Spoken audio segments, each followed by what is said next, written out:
今天跟大家分享一下特斯拉车型加注冷媒的完整流程。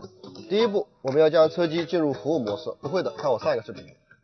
进入服务模式过后，我们点击雪花，然后点击第三个，点击中间这一个。好，接下来我们再回过来，看一下第一个。好，这个时候这个变绿色，我们就可以开始给系统抽真空加冷媒了。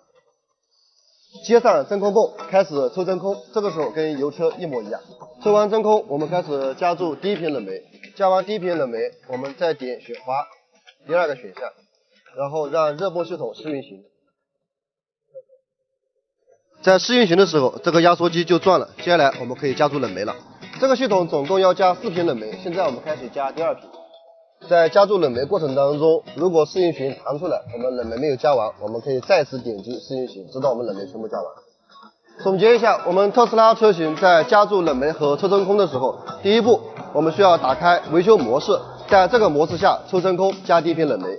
第一瓶冷媒加完过后，我们需要在试运行下面再加注第2瓶、第3瓶、第4瓶冷媒。